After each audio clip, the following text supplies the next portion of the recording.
Hebrews chapter 7. This Melchizedek was king of Salem and priest of God Most High. He met Abraham returning from the defeat of the kings and blessed him. And Abraham gave him a tenth of everything.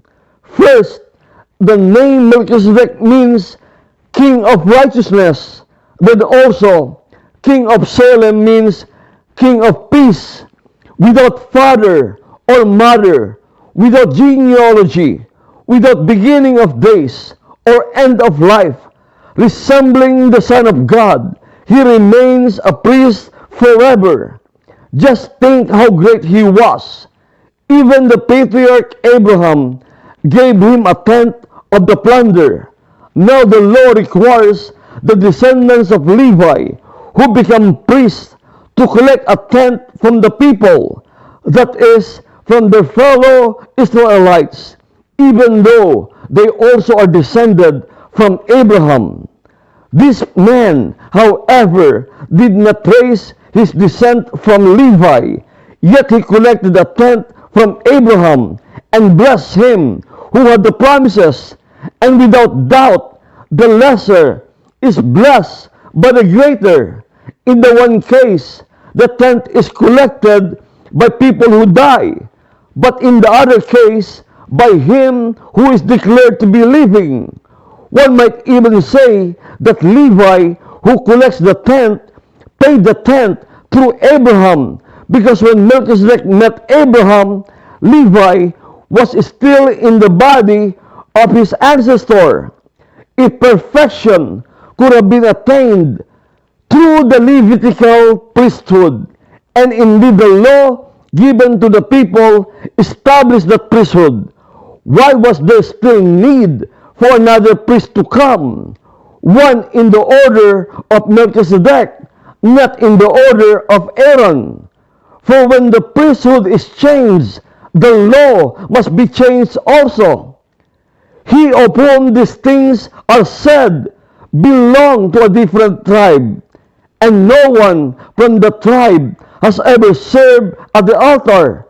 For it is clear that our Lord descended from Judah, and in regard to that tribe, Moses said nothing about priests.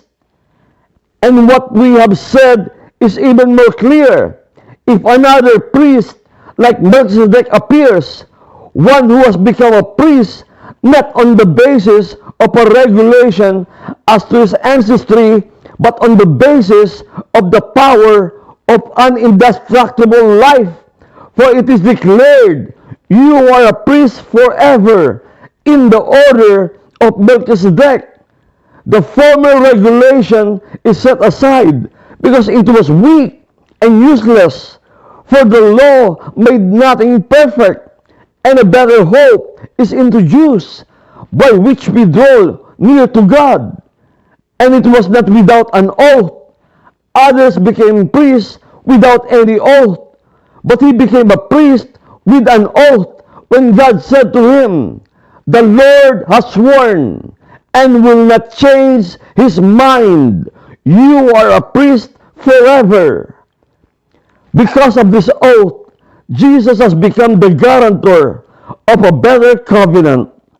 Now there have been many of those priests since death prevented them from continuing in office. But Jesus lives forever. He has a permanent priesthood.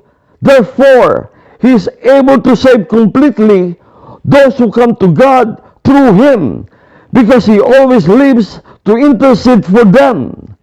Such a high priest truly meets our need.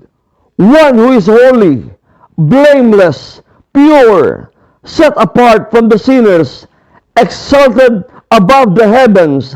Unlike the other high priests, he does not need to offer sacrifices day after day, first for his own sins and then for the sins of the people. He sacrificed for their sins once for all when he offered himself. For the law appoints as high priests men in all their weakness, but the oath which came after the law, appointed the Son, who has been made perfect forever.